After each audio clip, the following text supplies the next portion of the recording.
Merhaba Kült TV'nin araştıran insanları. Yeni bir videoyla da sizlerle birlikteyiz.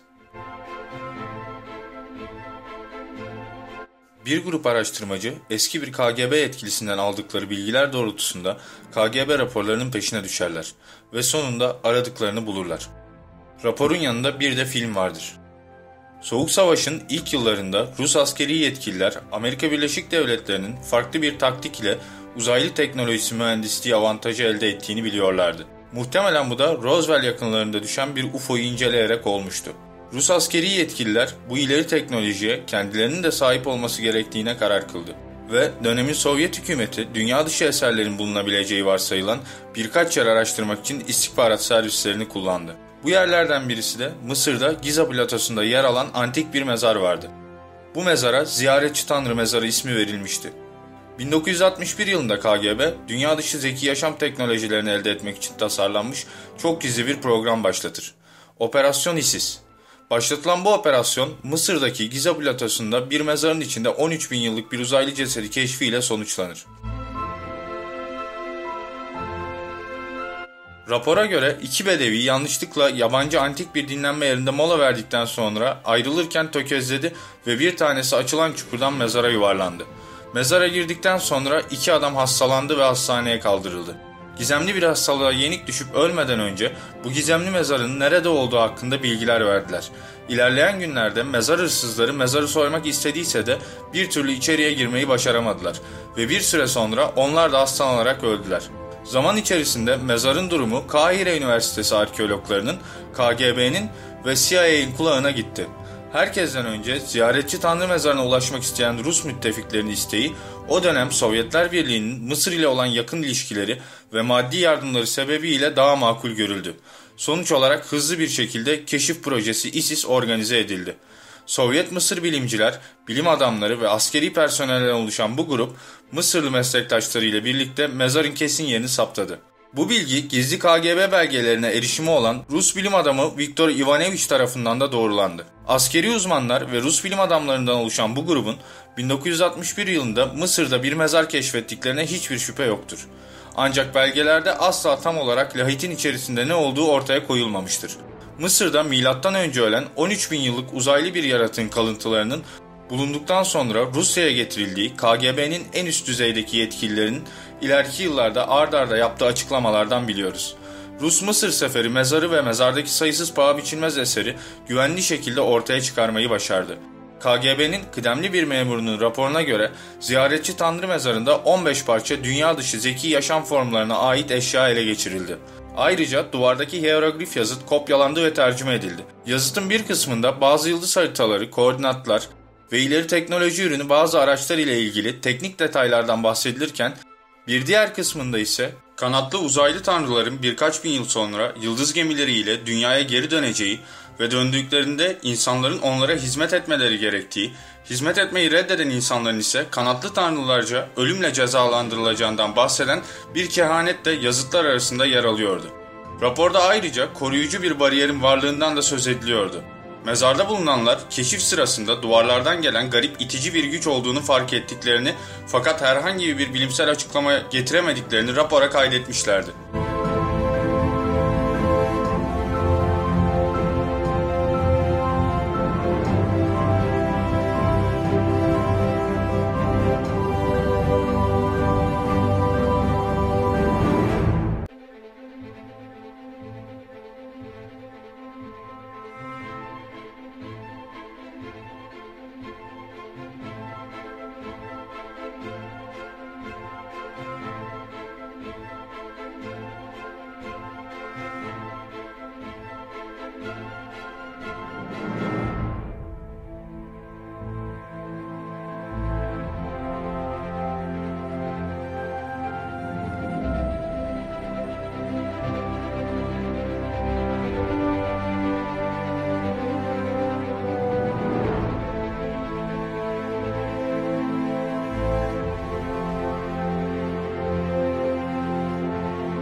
Konuyla ilgili görüşlerinizi videonun altında yorum olarak belirtmeyi ve kanala abone olmayı lütfen unutmayın. Yeni bir videoda daha görüşünceye kadar hoşça kalın araştıran insanlar.